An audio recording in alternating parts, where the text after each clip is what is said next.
जो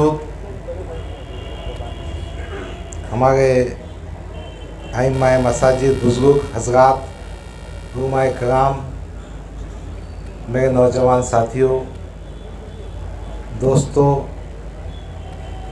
ये जो आज की मीटिंग और दावत मुनाक़िद की गई है, कल रात में हमारे कुछ साथियों ने मुझसे गुफ्तगू की, मुझसे बहुत सारी बातें पूछी। ख़ास तौर पर 2024 के असम्बली इंतख़ाबात, इस हल्क़े असम्बली के बारे में मुझसे पूछा। बहुत सारी बातें मैं उनसे कहना चाहता था। फिर मेरे जहन में आया कि एक अपने हमख़ियार, अपने चाहने वाले, अपने से मोहब्बत करने वाले, उनके साथ बैठ कर गुफ्तगू की जाए।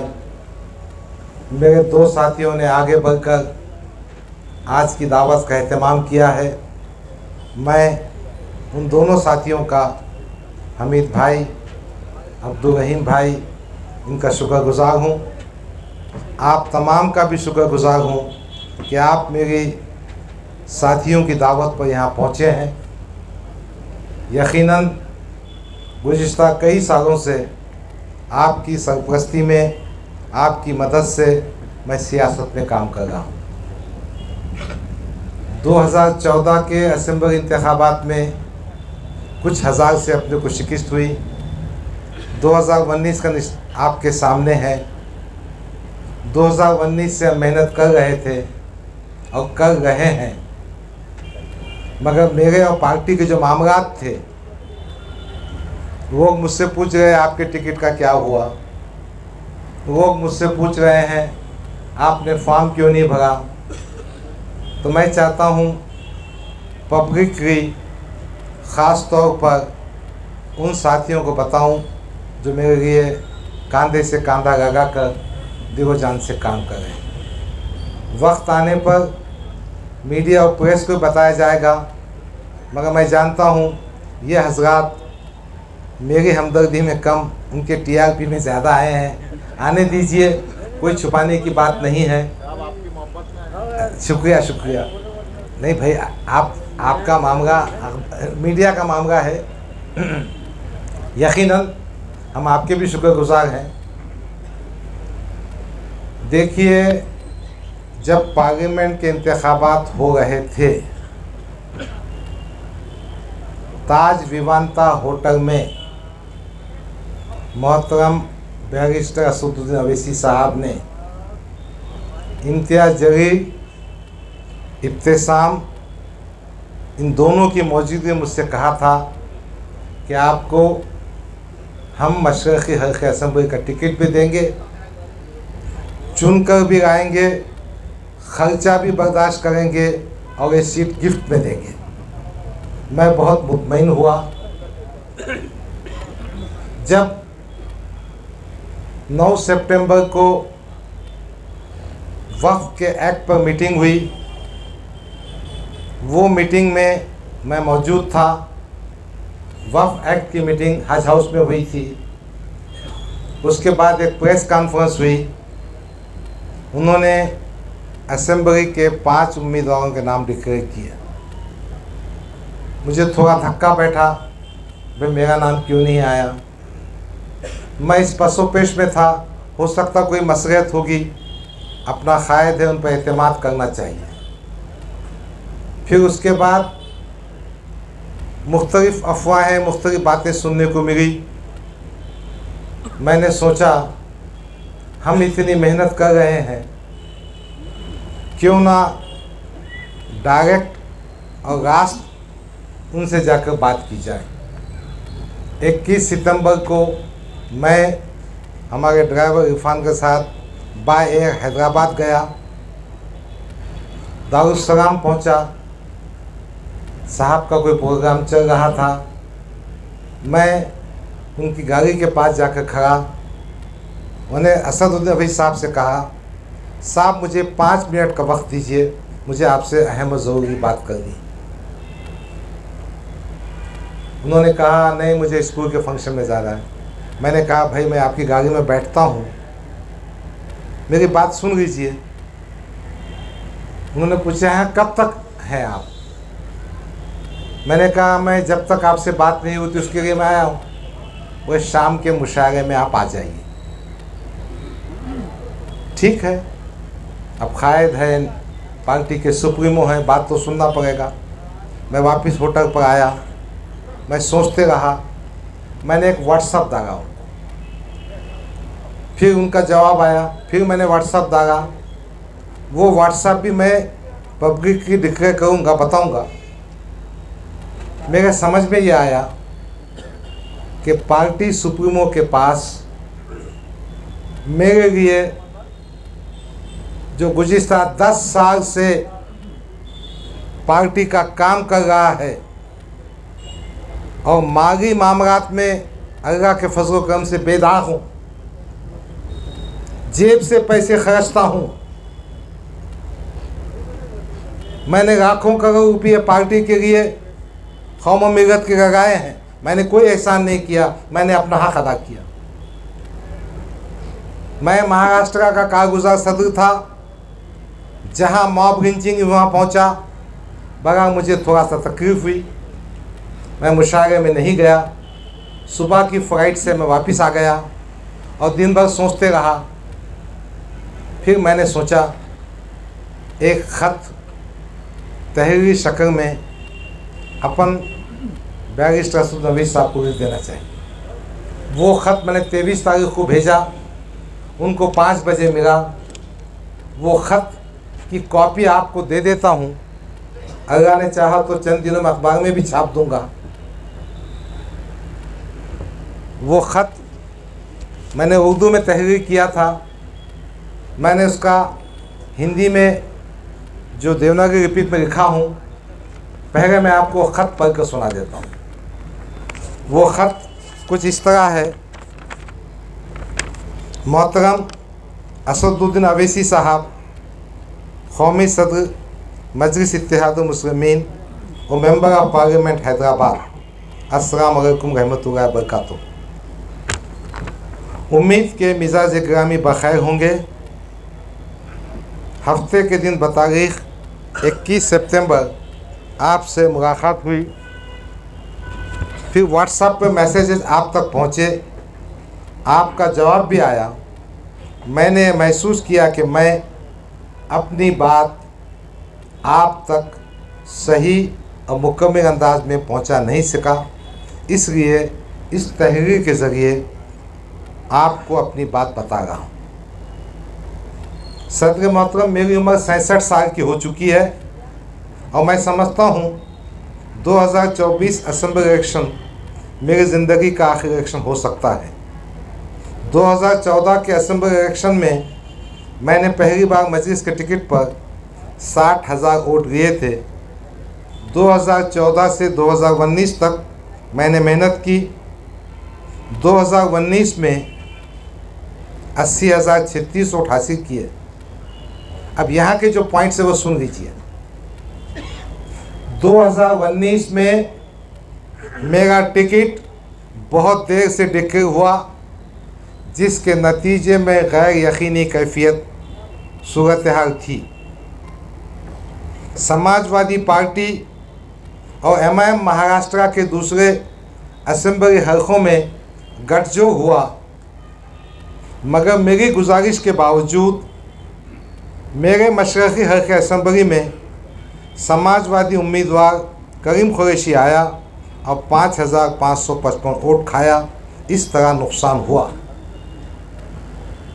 उस ज़माने में, अब इसमें नहीं है, मैं बता रहा आपको, मैं आपके पास सुना देता हूँ। आसिम विखार साहब हमारे उत्तर प्रदेश के प्रभारी स्पोक्स पर्सन हैं। 2019 में उनका मुझे फ़ोन आया।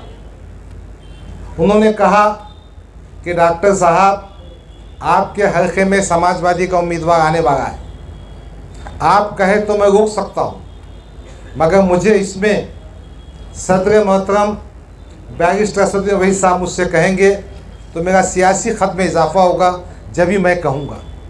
मैंने इमीडिएट बैरिस्टर असदुद्दीन अवी साहब को फ़ोन किया। उन्होंने कहा कि इम्तियाज़ जलील साहब बम्बई में हैं, 2019 की बात कर रहा हूँ, अक्टूबर की, और अपना और समाजवादी पार्टी का गठबंधन हुआ है। गोवंडी में हम अबू आसिम को पाठिंबा दे रहे हैं, बाइकरगा में उन्होंने वारिस पठान को पाठिंबा दे रहे हैं, भेवंडी में उनका जो उम्मीदवार था उसको वो पाठिंबा दे गए, दूसरे हल्के में वो पाठिंबा दे गए। आपके पास भी पाठिंबा होगा, बेफिक्र रहिए, इम्तियाज़ जलील साहब वहाँ मौजूद हैं। मैं मुतमईन था। कैंडिडेट आया, उम्मीदवार ने इलेक्शन करा, माहौल ख़राब किया। मुझे तो समझना चाहिए ना कि क्या किया जा रहा है मेरे साथ में। ऐसा हुआ है, और यही बात मैंने जब उनसे कही थी तो कहा था कि मशरक़ी हल्के असेंबली की टिकट हम आपको देंगे और चुन के भी आएंगे, गिफ्ट देंगे। तो इस तरह से 2019 में ऐसा मेरे साथ किया गया। पूरे महाराष्ट्र में समाजवादी पार्टी और एमआईएम साथ में, औरंगाबाद मशरक़ी हल्के में समाजवादी का उम्मीदवार। मैंने क्या समझना चाहिए?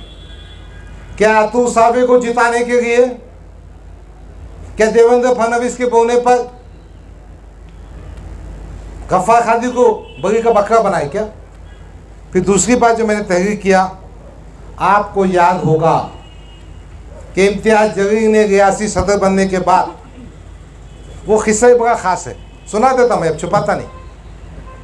25 जून या 26 जून की बात होगी। प्रकाश अंबेडकर, मैं, इम्तियाज़ जलील और असदुद्दीन अवैसी दिल्ली में बैठे थे सीटों की वाटाघाटी के लिए। प्रकाश भाई को आने को थोड़ा टाइम था, तो मैंने हंसते हंसते कहा, साहब अब ये मेंबर ऑफ पार्लियामेंट बन चुका है, इसको अपन महाराष्ट्र सदर बनेंगे। मैंने हंसते से ये भी कहा, अपना आदमी बोल बच्चन में पक्का है, फेकम फाक भी करता है, खूबसूरत भी है, चलो अपने को फ़ायदा हो जाएगा पार्टी को। साहब ने ट्वीट करके बना दिया महाराष्ट्र का अध्यक्ष, और ये जनाब ने महाराष्ट्र का अध्यक्ष बनने के बाद इंतखाबात से 2 महीने पहले औरंगाबाद की जो बॉडी थी हमारी, वो बॉडी को डिसॉल्व कर दिया। मैंने इसमें नोट किया। 2019 के सिलसिले में मैंने एसएस साहब को लिखा, आपको याद होगा कि इम्तियाज़ जलील ने रियासती सदर बनने के बाद ऐन इंतखाबात से पहले मशरक़ी हल्के असेंबली की बॉडी को पूरी तरह डिसॉल्व कर दिया था, और इस सिलसिले में पूना में मैंने आपसे गुजारिश की थी कि ऐन इंतखाबात के वक्त बरतरफ बॉडी को बहाल किया जाए, मगर हो ना सका। वंचित से माहिदा टूट गया, जिसका मुझे फटका बैठा।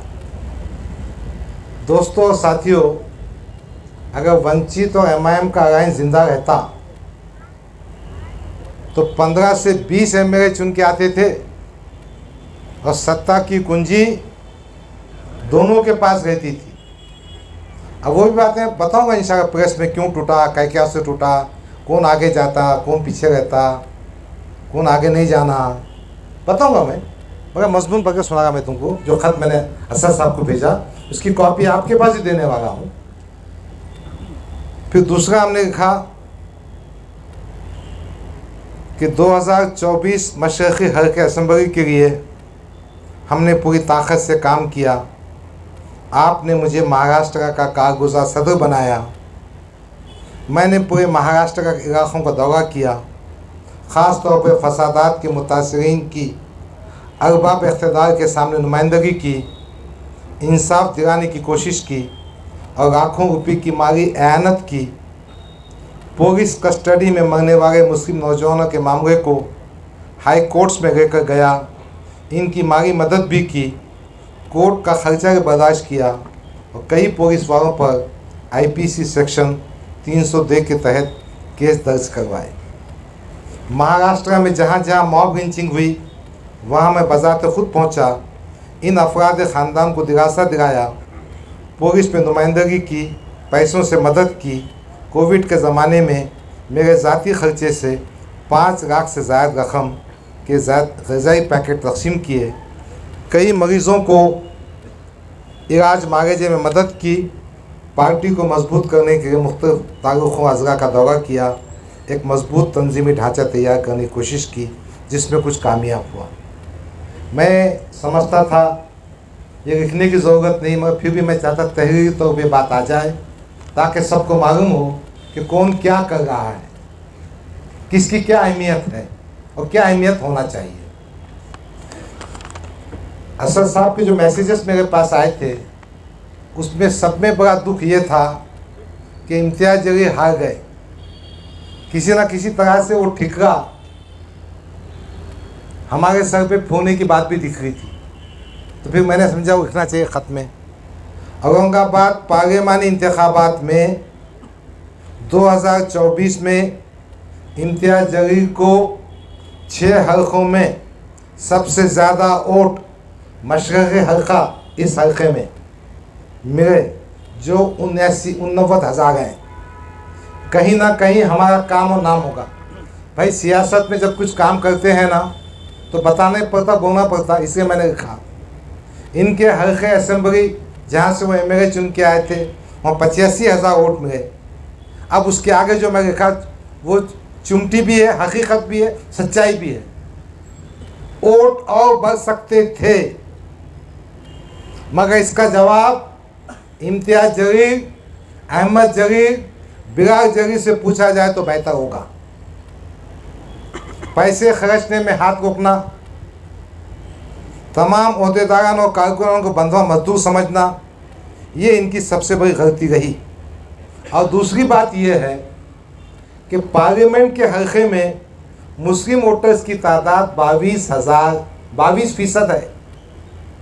यानी मुसलमान कितने टक्के हैं? अपन ने जो सोशल इंजीनियरिंग किए थे प्रकाश अम्बेडकर को आके, तो 13% बढ़ गए थे। तो 35 से 36% में चुन के आए थे 4,000 वोटों से। अब हम नहीं गुत्ता ये सबके काम करने का, तुम युति तोड़ते जाएंगे। खैर, आदर्श का भरोसा काम नहीं आया। वंचित का तकरीबन 1.5 लाख वोट हम खो चुके थे।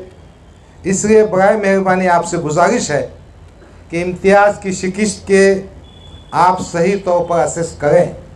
मैंने कायदे मोहतरम को लिखा 2024 में मशरक़ी हल्के असेंबली में मैंने तकरीबन 200 वोटर्स रजिस्ट्रेशन कैंप लिए। आज माशाअल्लाह वोटर लिस्ट में तादाद बहुत ज़्यादा है। मैंने मशरक़ी हल्के असेंबली में समाज के मुख्तलिफ तबक़ात से बिलखुसूस नाराज़ ग्रुप से दिल जीतने का काम किया हूँ। साबिक़ा नाराज़ कारपोरेटर्स का दिल जीतना भी कोई मुश्किल काम नहीं, इंशाअल्लाह वो हो जाएगा। 2 इंतखाबात हारने के बाद 2024 के इंतखाबात में मैंने महसूस किया अवाम की बेपनाह हमदर्दी मेरे साथ है। मेरी टीम में मेरे चाहने वाले बहुत पेश हैं, बहुत तुंदई और जाफशानी से काम कर रहे हैं। मेरा टिकट डिक्लेयर ना होने की वजह से अवाम में सवालात उठ रहे हैं। मुझे औरंगाबाद मशरक़ी हल्के असेंबली से इलेक्शन लड़ना है, किसी दूसरे हल्के से नहीं। आपसे गुजारिश है कि मुंदरजा बारह नुकारात की रोशनी में औरंगाबाद मशरक़ी हल्के का टिकट डिक्लेयर करें, ताकि मुझे काम करने में आसानी हो। अगर आप टिकट देना नहीं चाहते हैं तो बराए कम इतना एहसान तो कीजिए, मुझे बता दीजिए। यही बात करने के लिए मैंने 5 मिनट का वक्त मांगा था।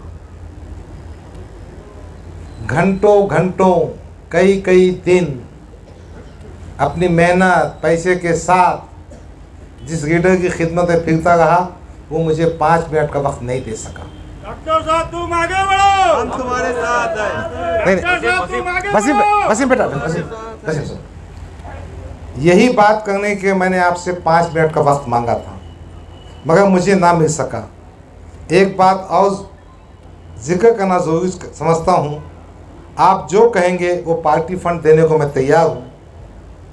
और मुझे पार्टी की तरफ से इलेक्शन की कोई माली मदद नहीं चाहिए। सिर्फ आप और अकबर भाई हमारी तशरीह मुहिम में आना ज़रूरी है। आपसे गुजारिश है कि मुझे 2024 मशरक़ी हल्क़े असम्बली औरंगाबाद का टिकट दिया जा रहा है नहीं, मुझे बताया जाए, मैं आपका शुक्रगुजार रहूँगा। एक और बात की गुजारिश है, इस तहरीर के जवाब में ताख़ीर ना करें तो बेहतर होगा। मैंने ये ख़त 23 तारीख को मोहतरम बैरिस्टर असद नबी साहब को भेजा। शाम में 5 बजे व्हाट्सएप और मेल वगैरह भेजा हूँ, उसका रिकॉर्ड मेरे पास मौजूद है। और आज 8 तारीख है, कोई जवाब नहीं, कोई कांटेक्ट नहीं। फिर मैंने महसूस किया कि बात समझना चाहिए, इसलिए मैंने फॉर्म भी नहीं भरा, ना डीडी भरा, ना दरख्वास्त दी। मैंने ये महसूस किया कि अपने को जिस तरह से 2019 में टिकट दे के जुबा किया गया है, अब टिकट नहीं दे के जुबा करने का कार्यक्रम हो सकता है। क्यों? जब टिकट दूसरी पार्टियों के बढ़ जाएंगे, जब दूसरे दरवाजे बंद हो जाएंगे, जब हमको रिफ्यूज़ करने के बाद हम कहाँ जा सकेंगे? देखो भाई, सियासत में वो क्या करते हैं, अपने मकसद के आगे जाते हैं।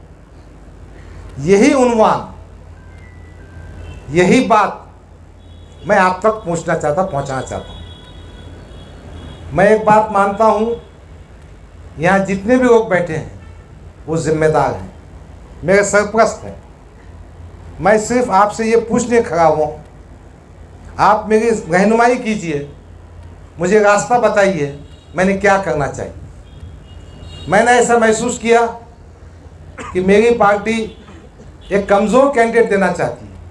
आज मैंने इस हल्के में इतना काम किया है कि अल्लाह के फजल करम से ये सीट MIM के टिकट पर चुनकर आ सकता हूँ। और कौन ऐसी पार्टी है जो विनिंग कैंडिडेट को टिकट ना देते हुए ऐसे कमज़ोर कैंडिडेट टिकट दे जो अतुल सावी की जीत की वजह बने? बस यही सवाल है। अब मुझे क्या करना चाहिए, आप मुझे बताइए। मैं कई रातों से सो नहीं पाया। मेरे अफराद ख़ानदान मुझसे पूछते हैं कि गफ्फार कादरी, तुमने यहाँ 5 लाख दिए, यानी 2 लाख दिए, यहाँ गए, रात में जागे, दिन में घूमे, और तुम्हारी पार्टी क्या कर रही है? मेरे वो साथी जो मेरे खांदे से खांदा का काम करते हैं, उनका सियासी मुस्तकबिल क्या होगा? अगर ये फैसला इम्तियाज जलील करता है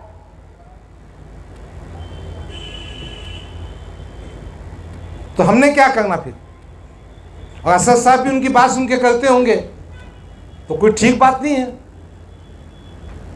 भाई, मुझे अच्छी तरह से याद है, जहाँ जहाँ फसादात के वास्ते मैं गया, ये मोहतरम इम्तियाज जलील हमारा तो फ़ोन उठाते ही नहीं। अब आप में से किसका उठाते मालूम नहीं, मगर मेरे साथी ने हंसते हुए किया, फडणवीस साहब का फ़ोन उठाते हैं, 1 घंटे में उठाते करते। अब सच्ची बात है कि झूठे मुझे मालूम नहीं, मगर मेरे कंस्टिट्यूंसी मैंने महसूस किया कि अतुल सावी की मदद करना चाहते, एक ऐसा कैंडिडेट देना चाहते हैं। चूंकि मैंने 2019 के बाद से 2024 तक मेहनत की, घर घर गया, हिंदू बेल्ट में भी जाता हूँ, मुस्लिम बेल्ट में भी जाता हूँ, वंचित के पुराने रिश्ते भी हैं, और मुझे पूरा यकीन है पार्टी ऐसा काम बताना चाहती है कि हमारे सब दरवाजे बंद हो जाना, हमने कहीं जाना नहीं, फिर बाद में डिक्लेयर कर देंगे हम टिकट नहीं दे रहे। भाई, तुम रईस लश्करी का टिकट डिक्लेयर कर गए, जुम्मा 8 दिन से पार्टी में आया, फारूक शाब्दी का टिकट डिक्लेयर कर गए, इम्तियाज जलील का टिकट डिक्लेयर कर गए, तो हमने क्या गुनाह करे भाई? हमारे में क्या खुशबू, बताओ ना। हाँ, हमने कहा था कि 5 मेंबर ऑफ पार्लियामेंट जो अपन ने टिकटां दिए थे, उस्मानाबाद, पूना वगैरह बहुत सी बातें थी, हमने कहा था शिवसेना को वोट देने के बारे में, हमने वो मैं बताऊंगा बाद में। हमने सच्ची बात करने की कोशिश की, इसलिए मैं आपसे पूछने के यहाँ बैठा हूँ। अभी फैसला मत कीजिए, ठंडे दिमाग से कीजिए। मैं यहाँ बैठूंगा, मेरे घर आइए, बैठ के बात करेंगे। क्या मैंने पार्टी को छोड़ना चाहिए? क्या मैंने इलेक्शन लड़ना चाहिए? लड़ना तो किससे लड़ना चाहिए? कौन से दरवाजे को खटखटाना चाहिए? भाई कोई भी आदमी, अब हमारे रमज़ानी खान है, असलम पठान है, कई दिनों से काम कर रहे। अगर इनका सियासी मकसद वही हम जैसे कायदीन ख़त्म कर देंगे तो ये तो नाइंसाफ़ी हो गई ना। बस यही बात करना है। आप मेरे सरपरस्त हैं, आप मेरे दोस्त हैं, आप मेरे बुजुर्ग हैं, मुझे मशवरा दीजिए। मशवरा देने के बाद मेरा साथ दीजिए। हम सब मिलकर कम से कम इस असेंबली हल्के में एक मजबूत क़ियादत पैदा करेंगे। मुझे ये भी मशवरा दीजिए कि मैंने क्या करना चाहिए। देखो, हम सब आपस में जुड़े हुए हैं। किसी की दिल आज़ारी मुझसे कभी हुई होगी, मगर मेरा यकीन है कि हम में से हर फर्द कौम के लिए, मिलत के लिए बहुत जिम्मेदार। मौलाना इशाती साहब आए हैं, उनसे गुजारिश है आगे आए। अब मैंने सोचा अब 23 सितंबर के बाद 8 अक्टूबर आ चुका है, मैंने भी कोई फैसला करना चाहिए, धोखे में नहीं रहना चाहिए।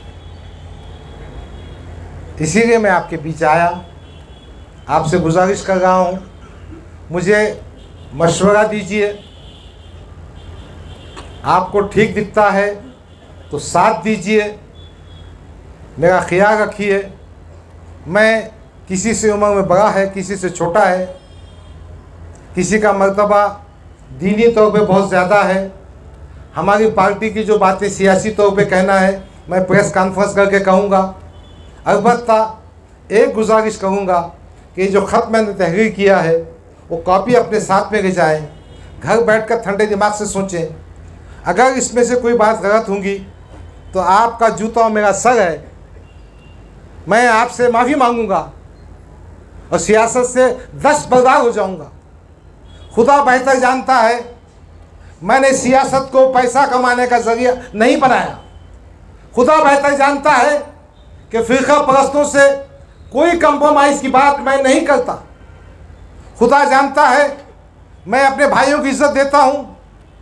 मैं ये कभी नहीं कहता कि कोई शख्स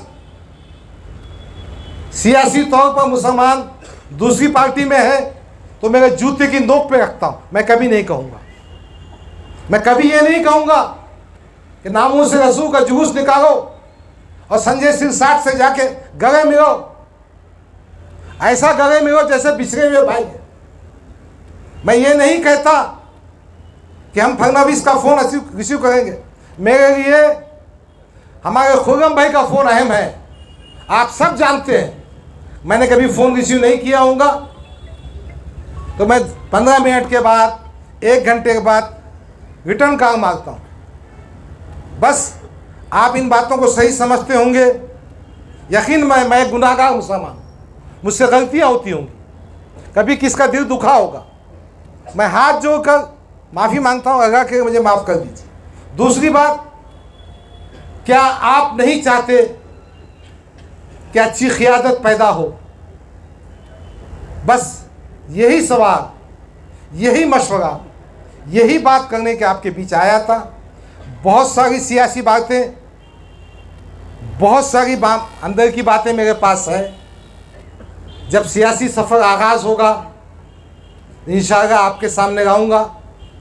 मैं बहुत सारी चीज़ों का चश्मदीद गवाह भी हूँ, मैंने मुखालफतें भी की है, मगर मैं इस नतीजे को पहुँचा हूँ कि कोई भी फैसला करने से पहले हमारे साथियों से पूछना चाहिए। कल इत्तेफाक से कुछ मेरे साथी मेरे पास आए, वो आप दीदा हो गए, उनकी आंखों से आंसू बहने लगे। साहब अपन इतनी मेहनत कर रहे, अपना कुछ पक्का नहीं है, आप ऐसा क्यों खामोश बैठे? मैंने कहा बेटा अब मैं क्या करूं? उसमें से एक साहब ने आगे बढ़कर कहा हम एक मीटिंग रखते हैं। तो मैंने कहा ठीक बात है, अपन सब साथ में खाना भी खाएंगे, गुफ्तगू भी होगी। तो हमारे हमीद भाई, उनका मैं कुछ काम नहीं आया, मेरा दोस्त है, मेरे साथी है, मगर वो मुझसे मोहब्बत करते। उन्होंने कहा डॉक्टर साहब मैं खाने का खर्चा मैं करूँगा। एक दूसरे दोस्त ने कहा मैं बिरयानी बनाऊँगा। इसी तरह से जज्बा कौम का है।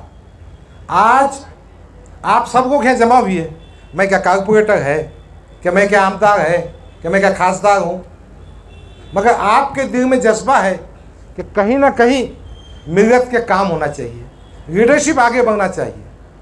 बहरहाल एक बार फिर दिल की गहराइयों से मैं आपसे गुजारिश करता हूँ कि आप हमें मशवरा दीजिए, हमको साथ दीजिए, हमको रास्ता बताइए, हमारी सरपरस्ती कीजिए। देखिए ये मजलिस इत्तेहाद मुस्लिमीन के अफराद नहीं है, ये मिलत के अफराद हैं। कहीं ना कहीं ये इक्वेशन बदलना होगा कि ये बात है कि मिलत के दर्दमंद अफराद हैं।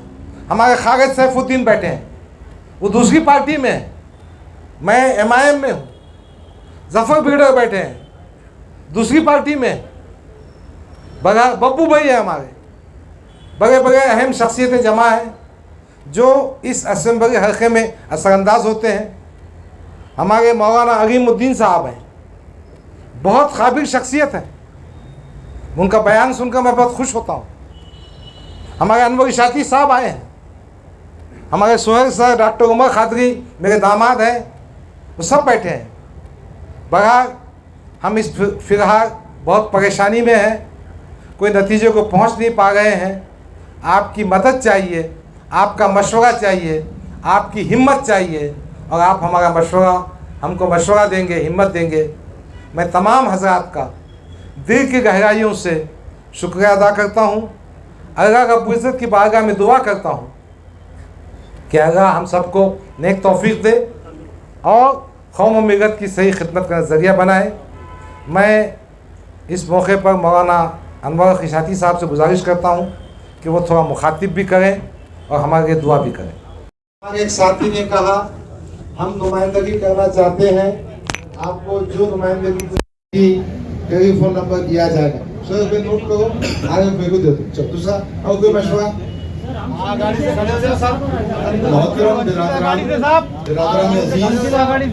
मशवरा वगैरह आपका बहुत अच्छी बात है, वो पर्सनल मिलकर दीजिए, यहाँ दीजिए, लेकिन अब ख्यालात का इजहार इसलिए मत कीजिए कोई कि डॉक्टर साहब ने जिस दर्दमंदी से अपना दुख बयान किया है उसका तासुर खत्म हो जाएगा। अब कोई और तकरीर करता है तो मेरी दरखास्त है कि आप दुआ कीजिए और अपने मशवरे डॉक्टर साहब को बाद में दीजिए या अभी दीजिए, खाने के दौरान दीजिए या अभी भी दे सकते हैं। आपके साथ नहीं,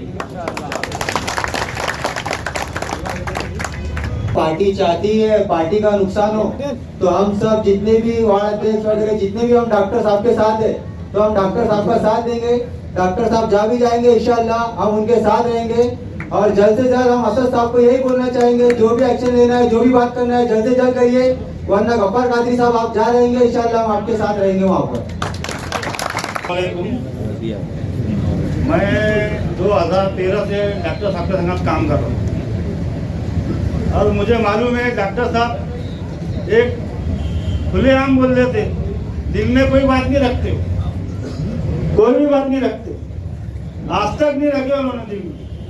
और डॉक्टर साहब आपने दिल में नहीं रखना बोले, दिल में रखने वाला बहुत झूठा आदमी रहता। मेरे को कई बार बोले बोला साहब आपके खिलाफ प्लान हो रहा, आपको साजिश का शिकार बनाया जा रहा। मेरे को बोले बेटा तू फिक्र मत कर, सब अपनी पार्टी के है, अपने दिल में किसी के वास्ते कोई दर्द नहीं है, कोई वो बुरा नहीं है, सब अपना अच्छा होगा। फिर आज हमको ये मालूम पड़ा कि 5 सीट डिक्लेयर हो गए, डॉक्टर साहब का नाम नहीं लिया गया, जबकि वर्किंग प्रेसिडेंट है डॉक्टर साहब महाराष्ट्र के। हर दंगे फसाद में किरारपुरे के अंदर रात को 12 बजे मेरे को कॉल किए, जाओ ये लोगों के घर पे इनकी मदद कीजिए, बेकसूर की मदद कीजिए। कभी धुलिया गए, कभी मालेगांव गए, काका गए, मैं जानता हूँ। पार्टी के वास्ते जो कुछ भी लगा मैं जानता हूँ। अभी 2 महीने पहले डॉक्टर साहब हम बैठे थे, बोला साहब कैसा करने का, इन्होंने बोले पूरे वार्ड में सर्वे कीजिए, घर घर जाके एक आदमी का नंबर लीजिए, कहाँ रहता, हरसुल में रहता, मालेगांव में रहता, जहाँ भी रहता लीजिए, अपन उसको वहां से लाने का प्रोग्राम भी बनाएंगे। अपने को ये सीट निकालना है, कोई भी हालत में निकालना है। ये मेरा आखिरी इलेक्शन है, इसके बाद मैं इलेक्शन नहीं लड़ूंगा। तो मेरा असद साहब से भी और अकबर साहब से भी यही गुजारिश है कि ये मौका है ना डॉक्टर साहब को देना चाहिए, क्योंकि ये आदमी ऐसा है कि दिल में कोई बात नहीं रखता। ठीक है ना, डॉक्टर साहब ने जो बोले खुल के बोले थे, मैं भी आपको बोलना चाहता हूँ। एक टाइम था अपन सोच नहीं सकते थे कि अपना मुस्लिम एक खासदार होगा। हैदराबाद में गए डॉक्टर साहब, सब गए, सब बैठे हुए लोग। अब सबों की मीटिंग हुई, डॉक्टर साहब ने बोले असद साहब अपनी इतनी % वोटिंग है, अपना खासदार आता नहीं आता इसके बारे में चर्चा हुई। उसके बाद फाइन पे चर्चा हुई, डॉक्टर साहब आप कितना देंगे? डॉक्टर साहब ने बोला जो भी कारपोरेटर देंगे उससे दुगना मैं दूंगा। ये मेरे को सब मालूम है, मैं डॉक्टर साहब की एक एक बात से वाकिफ हूँ और वो क्या शख्सियत है मेरे को मालूम है। आज मैं 10-12 साल से 15 साल से काम करता, मगर इम्तियाज जलील मेरे को पहचानता नहीं।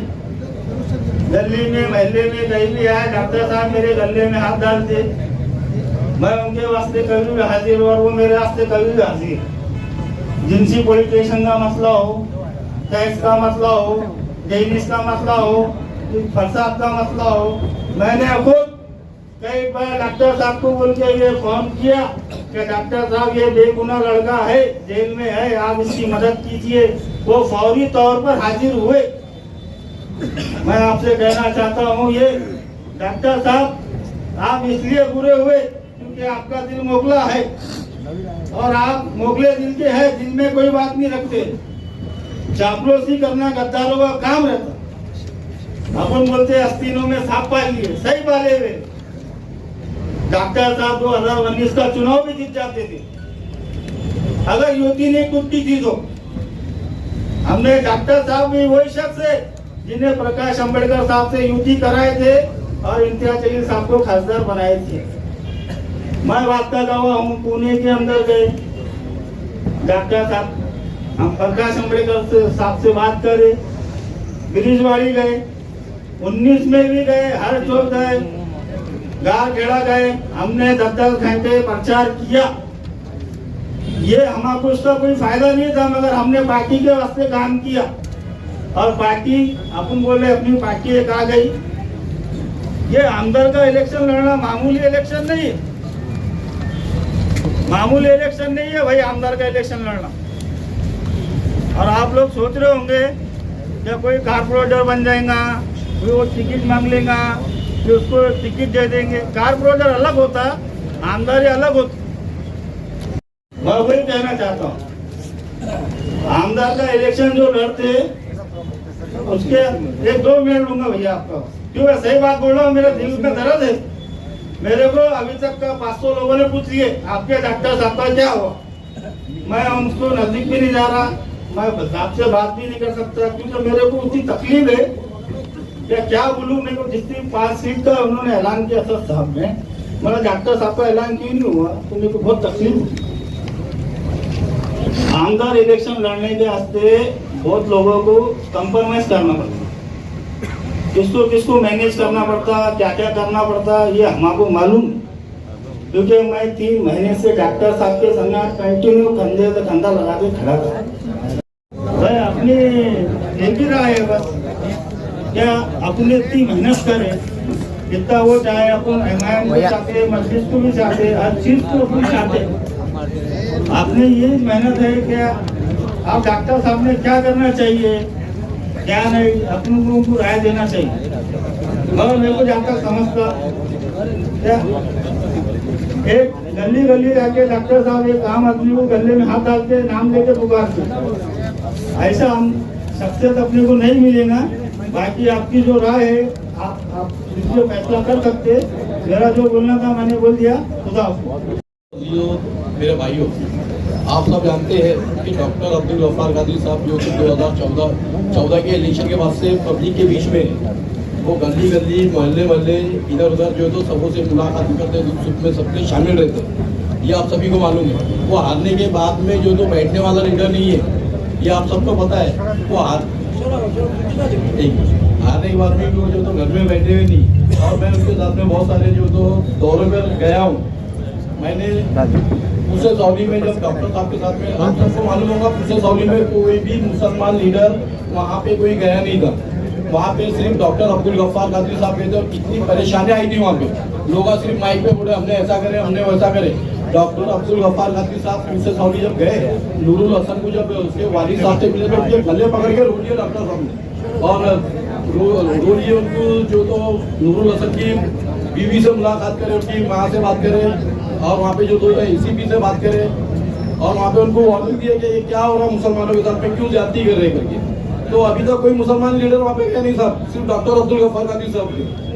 किसी के दुख में सुख में जो तो वहाँ पे जो तो डॉक्टर साहब ने 2 लाख रुपए की मदद नूरुल हसन के वालिद साहब की थी। वहाँ पे हमने हमारे आंखों से देखा है।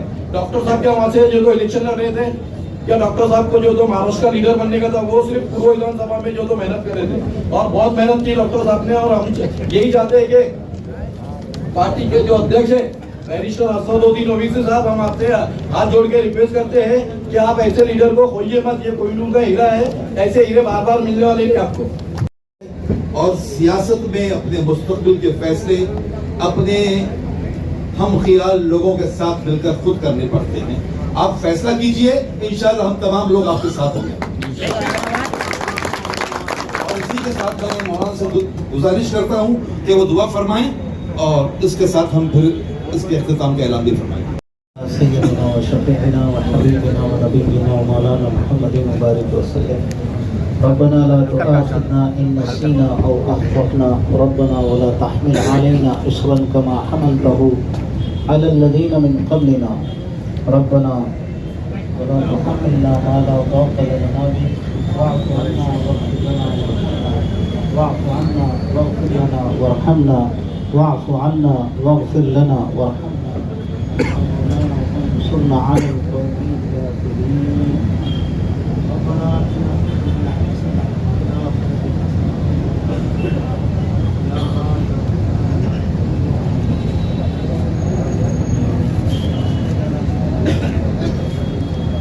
फ़िल आखिरति या हय्यु या क़य्यूम बिरहमतिका नस्तगीथ अस्लिह लना शअनना कुल्लहु व ला तकिलना इला अनफुसिना तरफ़त ऐन। अल्लाह खैर का मामला फरमा, खैर के फैसले फरमा। मेरा अल्लाह उम्मत बिखरी हुई है और अल्लाह बिखरने के जितने असबाब हैं उनको दूर फरमाकर एक इत्तेहाद, एक इत्तेफाक, एक मोहब्बत, भाईचारगी उख़ुवत को पैदा होने के फैसले फरमा। अल्लाह जिसकी जो कुर्बानियाँ उसके मुताबिक उसको सिला अता फरमा। अल्लाह हम सब तेरे मोहताज हैं परवरदिगार। उम्मत के हालात बिगड़े हुए हैं, ऐसे हालात में अल्लाह हम सबको सूझ-बूझ कर कोई फ़ैसला लेने की तौफ़ीक़ अता फरमा। वो फ़ैसला जो हमारे हक़ में बेहतर है, पूरी उम्मत के हक़ में बेहतर है, अल्लाह पूरी मिल्लत के हक़ में बेहतर है, ऐसी तौफ़ीक़ अता फरमा। अल्लाह एक दूसरे को निभाने की, संभलने की, संभालने की तौफ़ीक़ अता फरमा। अल्लाह जिसकी जो कुर्बानियाँ, जिसकी जो मेहनतें हैं उम्मत के लिए, कौम के लिए, मिल्लत के लिए, उसके मुताबिक उसे जज़ाए खैर अता फरमा। अल्लाह फ़ैसला आप ही करते हैं, दिलों के फेरने वाले आप ही हैं। अल्लाह हमारे दिलों को खैर की तरफ फेर दीजिए, जो बेहतर है उसकी तरफ फेर दीजिए। अल्लाह हम नहीं जानते, तू जानता है कि हमारे हक़ में क्या बेहतर है। उस बेहतर पर हमारे दिलों को जमा दीजिए, इस्तिक़ामत अता फरमा दीजिए, मोहब्बतें अता फरमा दीजिए और अपनी रहमत ख़ासा से हम सभी को हिस्सा इनायत फरमाइए। रब्बना तक़ब्बल मिन्ना इन्नका अंतस समीउल अलीम व तुब अलैना इन्नका अंतत तव्वाबुर रहीम। व सल्लल्लाहु अला नबील करीम व अला आलिहि व सहबिहि अजमईन। आमीन बिरहमतिका या अरहमर राहिमीन वल्हम्दुलिल्लाहि रब्बिल आलमीन।